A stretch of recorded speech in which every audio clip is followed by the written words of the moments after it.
think. One thing scripturally that hung me up when I was a kid is the idea of the Pharaoh of Egypt having his heart hardened by God. And that God hardened his heart so that he couldn't see the truth of what was being revealed.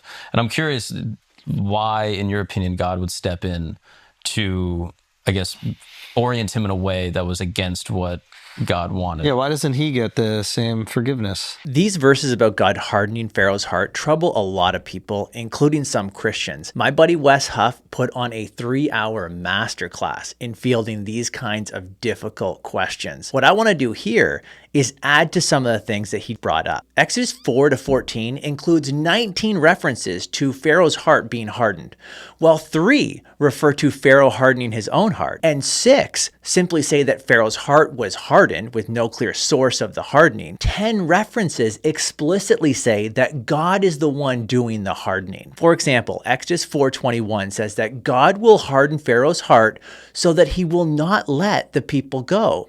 Read in isolation, this sounds like it's God, not Pharaoh, who's really responsible for not letting the Israelites go.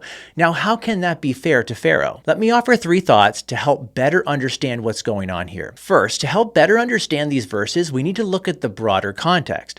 Before Moses ever goes back to Egypt, God tells him what's going to happen.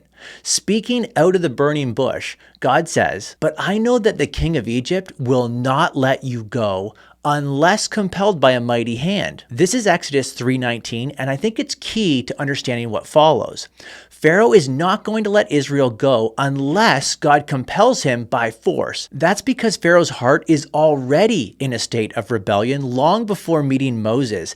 He isn't an innocent bystander. His heart isn't neutral. In fact, Pharaoh thinks of himself as a god, the incarnation of Horus. So Pharaoh's not going to listen to a bunch of Hebrew slaves or their god. Second, the account of Pharaoh and the Exodus has a greater purpose.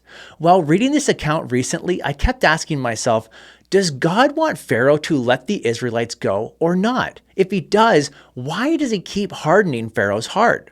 The tension isn't resolved unless you understand God's greater purpose in these events.